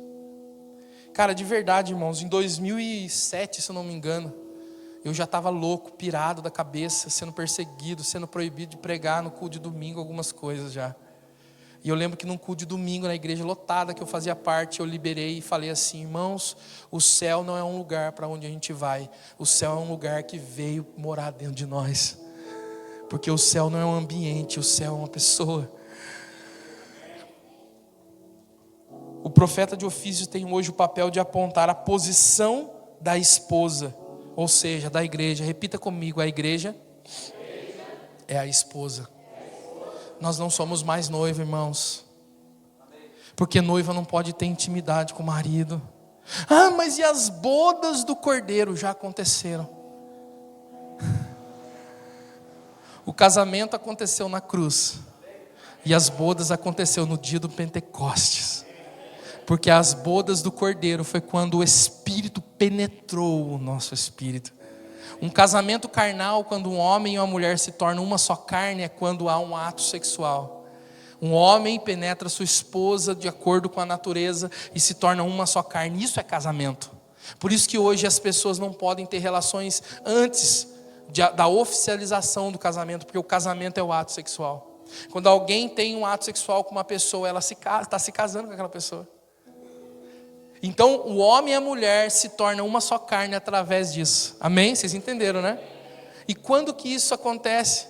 Vai ser o dia que eu morrer e for para uma festa que vai ter lá no céu, vai ter uma mesa lá cheia de comida no céu. Comida no céu. E aí vai ser as bodas do Cordeiro. Não, irmãos, as bodas já aconteceram, porque o Espírito de Deus penetrou dentro do meu espírito e se tornou um comigo. E a Bíblia diz, Paulo fala que nós somos um só espírito com Ele. Cara, isso foi profeticamente aconteceu quando o anjo apareceu para Maria e falou para ela: você vai ficar grávida do Espírito. Pau! Ficou grávida. Mano, isso é muito louco, cara. Ai, meu Deus do céu. Efésios 5:32. Este é um mistério grandioso. Refiro-me, Paulo, contudo, à união entre Cristo e a igreja. Amém? Apontar a posição da esposa, que a igreja passa por algumas etapas. Meu Deus, tem mais para pregar? Jesus tem... Apontar a posição... Que horas são? Pelo amor de Deus, estou falando sério agora. 9:30? Verdade? Dá para dar mais uns 10 minutos? Quem pode dar 10 minutos para mim aí? 10, 20, 30, 40... Essa é antiga, né?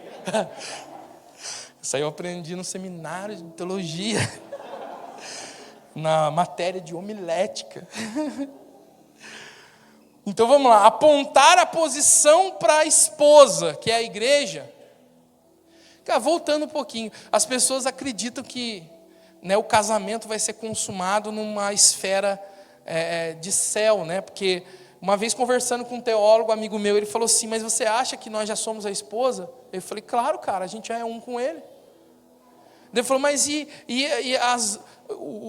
as bodas, o prazer de estar com ele não vai ser lá no céu? Eu falei: claro que não, cara. Por que o prazer vai estar com ele só no céu?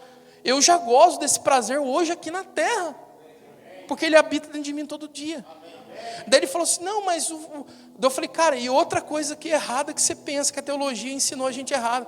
Cara, o casamento não é só para gerar prazer. Deus criou o casamento só para ter prazer? Esse dia eu estava ensinando, esse dia não, faz uns dias, uns tempos, né, que nós ensinamos nossos filhos sobre relação sexual. E a gente estava explicando, qual que é o propósito verdadeiro da relação? É vida. É gerar vida. É gerar uma nova vida, é multiplicar a vida, não é isso? Esse é o propósito principal. Não foi isso que Deus falou para Adão e Eva lá no jardim? Multiplicai a terra. Eu falei para ele: cara, a teologia ensinou a gente errado. A gente acha que o casamento com Cristo é só desfrutar do prazer lá no céu, nas ruas de ouro, nas mansões de cristal, no rio de chocolate. Casamento não é para prazer, cara. O prazer foi um lucro que Deus dá. Casamento é para gerar vida. Lá no céu não vai precisar multiplicar nada. Então eu caso com ele aqui, o Espírito Santo penetra, eu caso com ele, e toda vez que o Espírito, vamos lá, vamos pôr nas palavras mais certas, toda vez que a semente de Deus penetra dentro de mim, o que acontece? Nasce uma nova vida. E essa nova vida dentro de mim que nasce, que cresce, que evolui, que amadurece, se chama Cristo. E quando eu venho sobre uma pessoa e ministro sobre ela, eu imparto uma semente. Deixa eu te contar uma coisa: quando a gente ora para alguém que aceita Jesus, o Espírito Santo já não desce mais do céu para entrar nela. O Espírito Santo que está em mim, na palavra, penetra no espírito dela e gera Cristo, gera uma nova vida. E essa vida vai sendo multiplicada, e essa vida vai permeando a terra, e a terra vai ser transformada, porque Cristo será tudo em todos. A teologia ensinou errado, pastor. O casamento nas bodas para mim ter prazer eternamente no céu. Não, casamento não é para prazer, é para gerar vida. Por isso que o casamento aconteceu. E a esposa é esposa de Cristo, não é noiva. Vem minha noiva, que vem minha noiva. Cara, a noiva, ela ainda é sustentada pelos pais, mas a esposa, quem cuida é o marido. Amém? É o marido que cuida da esposa, que protege a esposa, que produz, que traz a provisão para a esposa. Eu não sou noiva de Jesus, eu sou esposa de Cristo. Porque eu sou igreja com você, amém? Esse processo de apontar a posição da igreja faz parte do chamado, do ofício do profeta. O profeta precisa fundamentar isso, irmãos. Irmãos, de verdade, eu vou falar para você, eu convivo em meio de profetas no novo pacto. Eu tenho esse privilégio. Eu convivo em meio a profetas, apóstolos, pastores, ministros do novo pacto já. Mas eu conheço também profetas que são uma mescla de novo pacto com velho pacto. E sabe o que esses profetas às vezes estão fazendo? Estão perdendo tempo, falando de coisas que já são passadas, falando de coisas que já são vencidas, porque o novo pacto, ele cancela o primeiro. Olha que um ofício do profeta gera. Jeremias 1,10, Deus falou ao profeta e falou para ele assim: olha que hoje te constituo sobre as nações e sobre os reinos, sabe para quê? Para arrancar, derribar, destruir e arruinar, e também para edificar e para plantar. As primeiras 4 ações têm a ver com o sistema religioso que foi implantado, um sistema limitante. Um profeta de ofício confronta esse sistema. Cara, é confusão, é pauleira. Porque a gente chega nas igrejas, a gente se debate, a gente dá de frente com o sistema. A gente dá de frente ainda com o sistema religioso. A gente ainda é confrontado por uma pessoa que com todo amor, com toda boa vontade, com todo temor de Deus, às vezes pega o microfone e fala de forma inconsequente para a igreja assim: irmãos, vocês vieram hoje aqui para buscar a sua bênção. Isso é uma inconsequência. Porque nós não estamos na igreja para buscar bênção. A palavra diz que em Cristo, nas regiões celestiais, nós já fomos abençoados com toda sorte de bênção. Então eu não saio de casa para ser abençoado, cara. Existe um sistema religioso. Igreja, de verdade, presta atenção no que eu estou dizendo. Igreja, se alguém vai me ouvir depois, pode ser que ninguém dê crédito. Sabe o que Deus falou um dia comigo? Um dia eu entrei em conflito, de verdade, entrei em conflito com Deus. Falei, caraca, Deus, tantas conferências proféticas aí, falando tanta baboseira. Não que eu seja o profeta dos profetas, mas eu sei que existem profetas que entendem a movimentação. Profetas que podiam estar nesses lugares de influência falando o que deveria ser falado, e não profetas que estão falando coisas que já se passaram. E eu entrei num conflito com Deus, Deus falou assim para mim, bem assim. Ele falou assim: o volume da voz de vocês está sendo aumentado. Deus está aumentando o volume da nossa voz, pastor Kleber. Deus está aumentando. Hoje nós estamos falando em um nível, mas o Senhor vai nos colocar para falar em outros níveis. E não, isso não, de verdade, isso não é para orgulho, soberba, não. Isso é porque a geração vai caminhar para um lugar aonde, meu irmão, o que era passado não vai mais sustentar. A gente está sendo preparado para esses dias. Um profeta de ofício também exerce um papel de ensino para fortalecer. Também, sobre um profeta, há a capacidade de ver e prever o futuro. E isso acontece, irmão, sobre o ofício de um profeta. Se Deus quiser abrir e mostrar coisas que vão acontecer, o Senhor mostra. Mas tudo por causa de um propósito, tudo por causa de uma movimentação. Eu estou pulando alguns versículos aqui para não demorar mais, mas existem referências no Novo Testamento, em Atos 11, 28, diz assim, ó: e apresentando-se um deles, chamado Ágabo, ele era um profeta, dava a entender pelo Espírito que estava para vir grande fome por todo o mundo, qual sobreveio nos dias de Cláudio. Um profeta de ofício alinhado, o profeta de ofício é alinhado aos demais ministérios. Aqui eu já vou liberar uma palavra para vocês aprenderem também, e para que quem for assistir depois também aprender. Não existe profeta itinerante. Não existe profeta desvinculado dos outros ministérios. Isso é uma grande mentira. Isso aí, meu irmão, de verdade. Isso aí, cara, é um prato feito para Jezabel.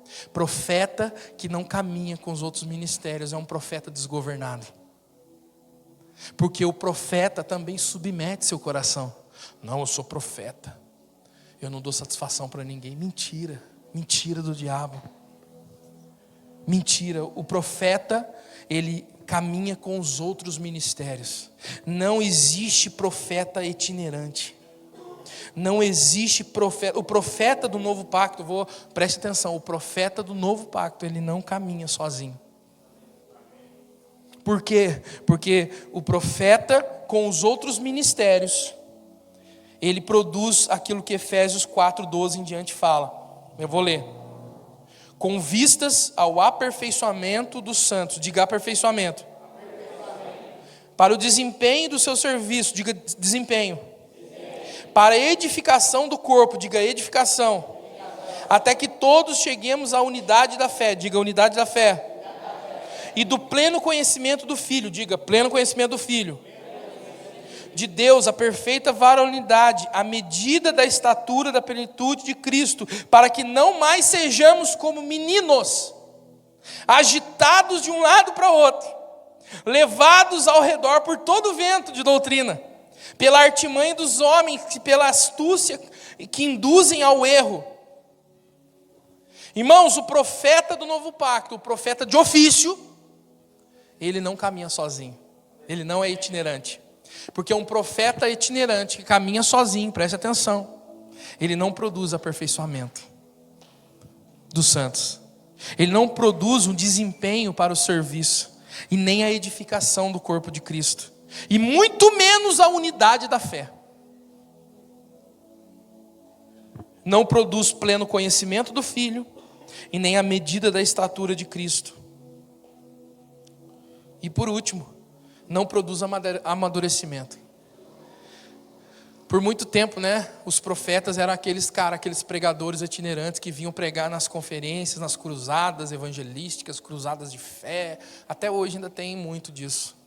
Traz o cara, vamos trazer um profeta lá do estado lá de São Paulo, lá de não sei o que lá, e ele vai vir aqui pregar na nossa cruzada de fé e tal. Aí você vai descobrir, o cara não tem igreja, o cara não submete o coração para ninguém.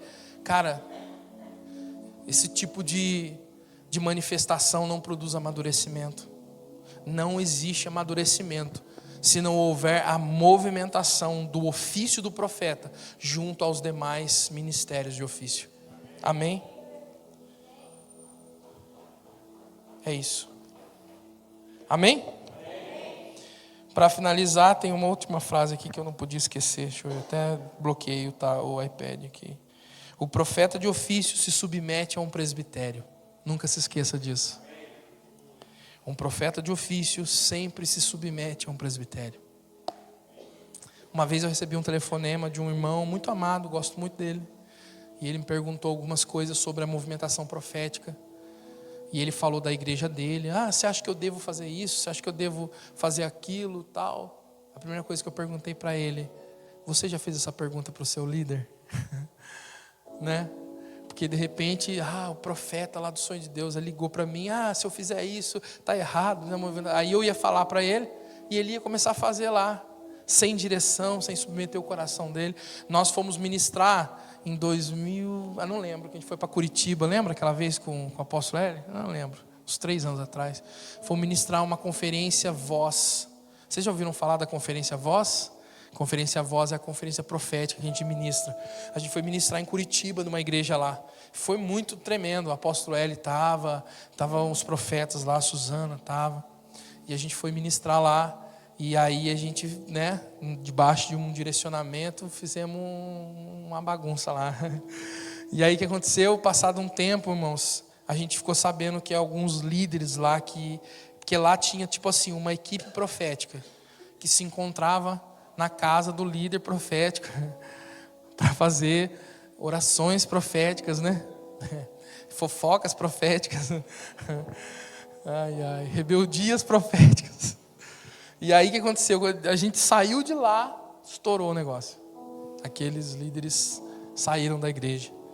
E quando eu e o apóstolo Hélio voltamos lá de uma outra ocasião em Curitiba, só eu e ele falou para mim, eu queria ver se você tem um contato do fulano, que era esse líder profético dessa igreja. Eu falei, tenho, cara, a gente trocou o WhatsApp. Você não consegue falar com ele para a gente marcar um café e conversar com ele e com a esposa? Eu falei, marcamos e fomos falar com ele. E aí sentamos, tomamos um café e aí a gente foi direto ao ponto. O apóstolo Hélio falou assim, nós viemos aqui por um motivo específico, participar de uma conferência, mas o Senhor nos impulsionou a conversar com vocês sobre a saída de vocês de lá. Aí eles ficaram constrangidos, porque o apóstolo Hélio sabe como é que ele é, né? Foi direto. E aí eles falaram, porque não sei o quê, e a gente não tinha espaço, e a gente ouviu tudo aquilo que vocês falaram, a gente queria implantar, mas a gente não tinha como fazer e tal. E o apóstolo, e aí vocês saíram de lá? Vocês estão aonde agora? Nós estamos indo na igreja tal. Eu falei, cara, vocês estão numa igreja que nem o ministério de profeta eles aceitam. Não era mais fácil vocês esperar o tempo das coisas acontecerem lá? E aí, em resumo, nós liberamos uma palavra sobre eles, mas eles decidiram não voltar mais. Mas isso eu estou dizendo porque, irmãos, o profeta de ofício, ele submete o coração. O profeta de ofício, ele põe a sua vida, não só a sua vida, como a sua palavra, as suas ministrações, ele põe tudo à disposição de um presbitério. Então hoje, como profeta de ofício, tudo que está acontecendo na minha vida, eles sabem, os líderes, toda a situação que eu preciso colocar para eles, eles sabem. Porque não é porque eu sou profeta que eu sou independente, ou porque eu ouço a Deus mais do que o ministério tal, isso não existe. Amém? Coloque-se de pé em nome de Jesus. Aleluia. Feche seus olhos. Eu sei que já passou um pouco do horário, mas eu queria que a gente adorasse. Vocês possam ser inspirados aí na adoração que vier.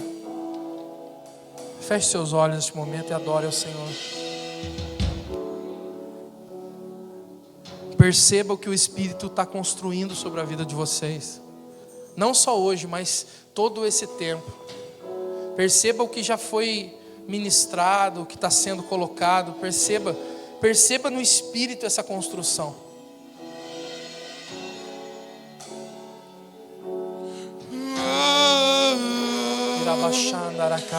Fomos vencidos. Fomos vencidos. E ante a tua grandeza nós nos rendemos. Senhor, nos rendemos a Ti. Nós Senhor. nos rendemos. Nos rendemos à Tua movimentação, Espírito de Deus.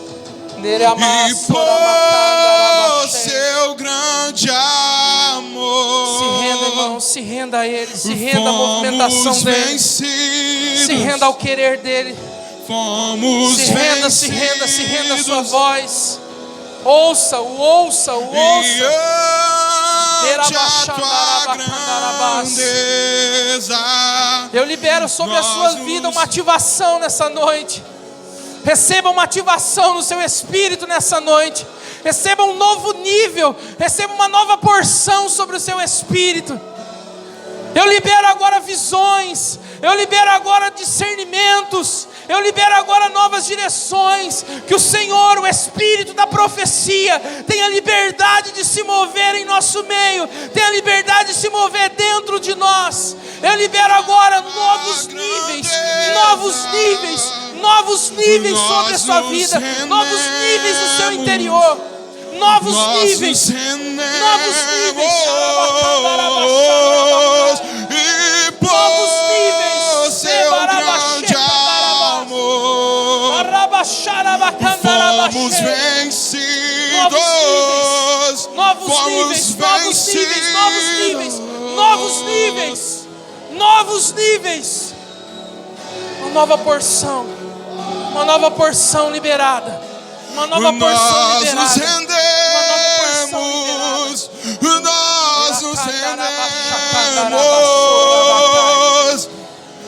e por seu grande amor, fomos vencidos. níveis, novos níveis, novos níveis, novos níveis. Desde o princípio se trata de Cristo, e todas as coisas rendidas a Ele são.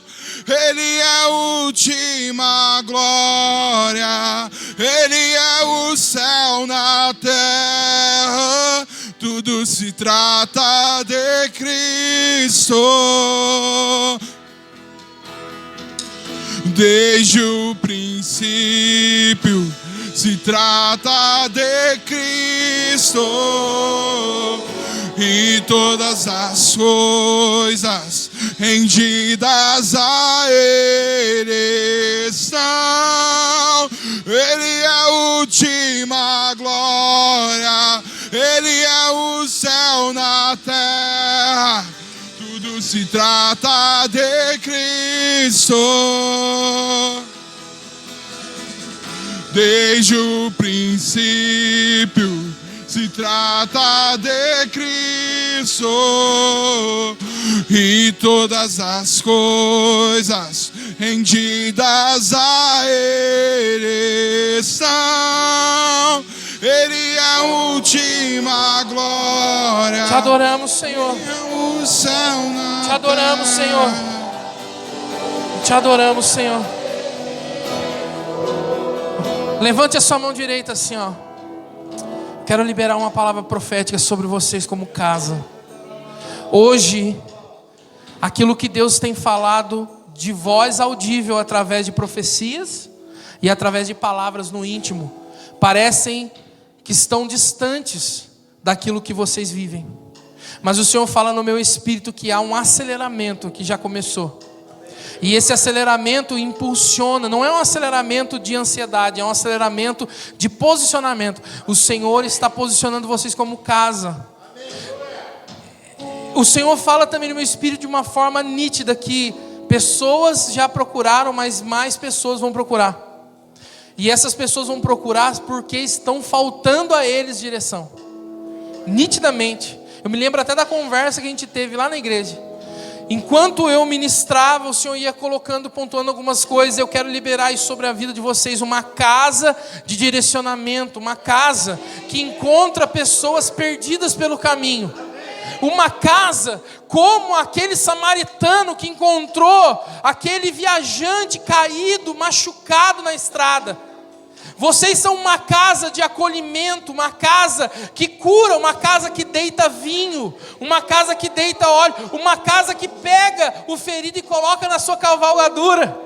Uma casa que leva para a hospedagem e fala assim, ó, eu pago agora e o que tiver a mais eu pago depois. Sabe como isso vai acontecer? O Senhor vai colocar recursos sobre a vida de vocês, porque não tem como pagar a conta do outro se não tiver recurso. Então Deus vai colocar recurso para que seja pago a conta do outro.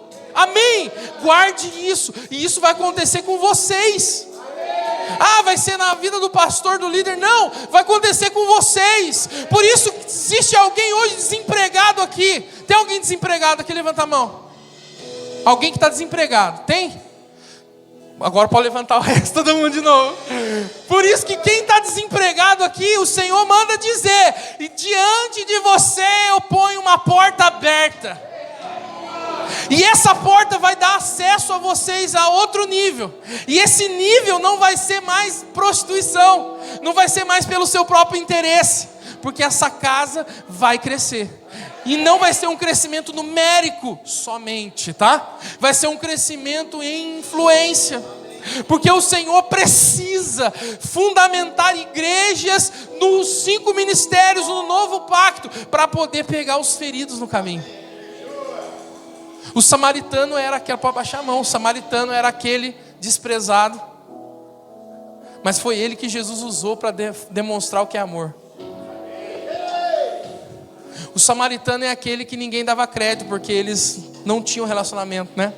Mas foi o samaritano que parou, porque o levita parou. O sacerdote parou. O levita e o sacerdote, meu irmão, é a falsa religiosidade. falsa religiosidade não, a religiosidade, porque toda religiosidade é falsa. O levita e o sacerdote é essa estrutura que está caindo. Mas vocês são aqueles samaritanos, uma igreja que deita vinho, que deita óleo, que põe na cavalgadura e que leva para a hospedagem, amém? Para fazer isso precisa de recurso. Quem é que quer recurso aqui do Pai? Quem é que quer receber recurso do Pai? Quem é que já trabalha e quer ser promovido no serviço? Amém? E isso não é, meu irmão, pregação de motivação. Isso aí é mudança de nível, pastor. Isso é mudança de nível. Deus está fazendo isso, amém? Receba isso no seu espírito. Aplauda o Senhor, Deus abençoe. Aleluia. Nós